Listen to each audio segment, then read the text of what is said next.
दोस्तों, जीवन की सबसे बड़ी उलझन यही है कि क्यों अक्सर वो व्यक्ति जो भक्ति में लीन होता है, नियमों का पालन करता है, ईश्वर के चरणों में समर्पित रहता है, वही बार बार दुखों का सामना करता है। जबकि वो जो नास्तिक होता है, जो मंदिर नहीं जाता, भगवान का नाम नहीं लेता, वो आनंद में जीवन जीता दिखता है। लेकिन इस उलझन का हल तभी मिलता है जब हम भक्ति को एक अनुबंध नहीं, बल्कि आत्मसमर्पण के रूप में समझते हैं।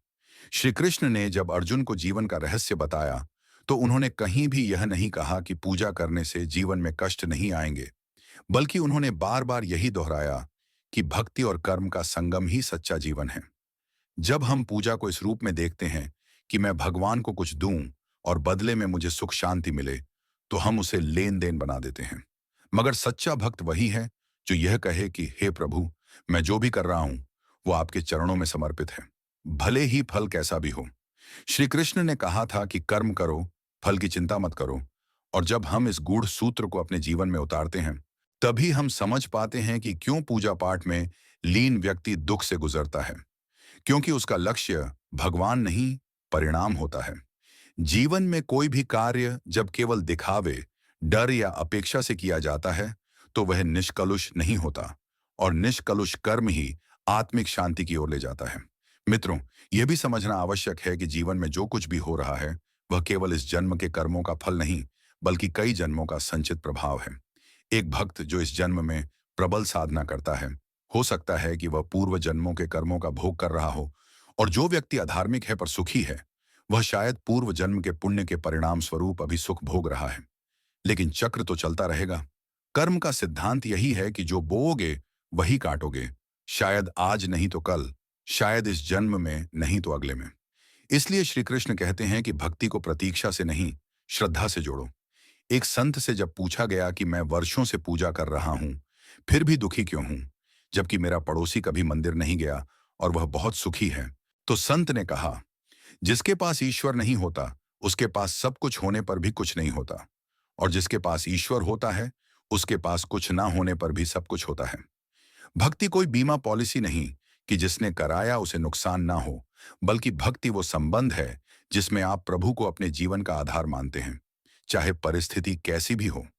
श्री कृष्ण ने अर्जुन को युद्ध के लिए खड़ा किया, मंदिर भेजा नहीं, क्योंकि जीवन का यथार्थ यही है कि भक्ति केवल माला फेरने से नहीं, बल्कि कर्म में निष्ठा से होती है। जब आप अपने परिवार, समाज, राष्ट्र और मानवता के लिए ईमानदारी से कर्म करते हैं, और वो कर्म भक्ति भाव से करते हैं, तो वही पूजा बन जाता है। यही कारण है कि श्री कृष्ण ने कहा, मैं कर्म में रत व्यक्ति को ही पसंद करता हूं, क्योंकि निष्काम कर्म ही आत्मा को प्रभु से जोड़ता है। जब व्यक्ति दुख से टूट जाता है और सोचता है कि भगवान मेरी सुनते क्यों नहीं, तब यह समझने की आवश्यकता है कि भगवान हर वक्त सुनते हैं, पर वो उसी भाषा में उत्तर देते हैं जिसे हम समझने के लिए तैयार होते हैं। कभी एक परीक्षा के रूप में, कभी किसी व्यक्ति के माध्यम से, कभी समय की प्रतीक्षा में।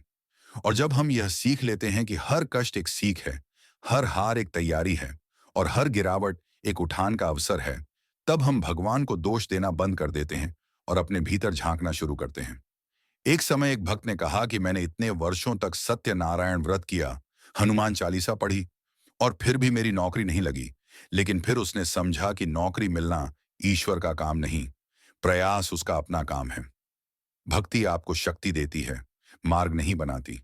मार्ग तो कर्म से बनता है। श्री कृष्ण ने जब कहा, मैं किसी का भाग्य नहीं बनाता, तो उन्होंने हमें यह बताया कि हर आत्मा को अपने ही कर्मों के आधार पर चलना है। अगर अर्जुन युद्ध न करता और सिर्फ पूजा में बैठ जाता, तो क्या धर्म की रक्षा होती? नहीं। इसलिए श्री कृष्ण कहते हैं कि पूजा करो, पर कर्म मत छोड़ो। दुख इसलिए आता है क्योंकि हम पूजा करते हैं फल के लिए, प्रेम के लिए नहीं।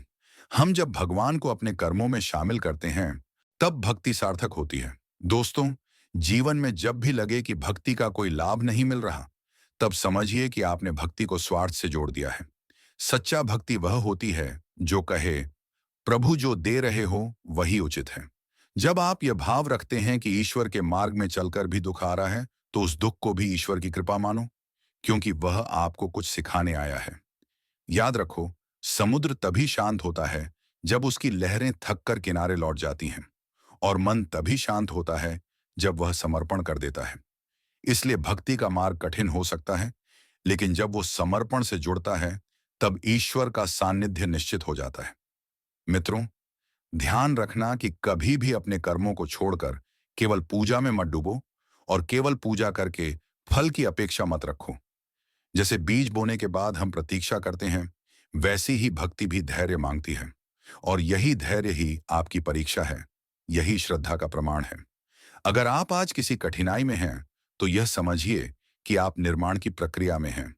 जब मूर्ति बनती है, तो पत्थर को चाकू, हथौड़ी और समय की चोटें सहनी पड़ती हैं।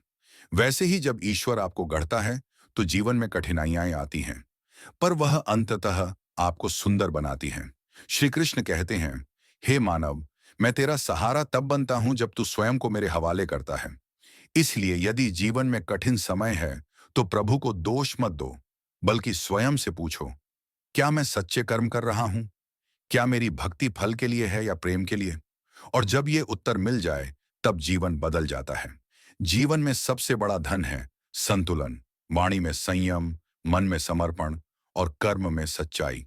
अपने जीवन को इस प्रकार जियो कि हर कर्म एक पूजा बन जाए और हर दिन एक साधना।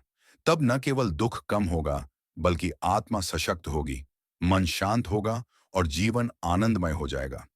जब जब तुम्हें लगे कि तुम्हारी पूजा का कोई लाभ नहीं हो रहा, तब तब यह सोचो कि क्या तुम्हारी पूजा समर्पण थी या व्यापार। क्योंकि श्री कृष्ण केवल प्रेम को स्वीकार करते हैं, सौदे को नहीं। अंत में यही कहूंगा कि जो लोग सच्चे मन से पूजा करते हैं और फिर भी दुखी हैं, वे असल में जीवन की परीक्षा में पास हो रहे हैं। बस उन्हें समय का इंतजार करना चाहिए, क्योंकि ईश्वर का उत्तर समय के साथ आता है, और जब आता है तो वो सारी प्रतीक्षा को सार्थक बना देता है। जय श्री कृष्ण।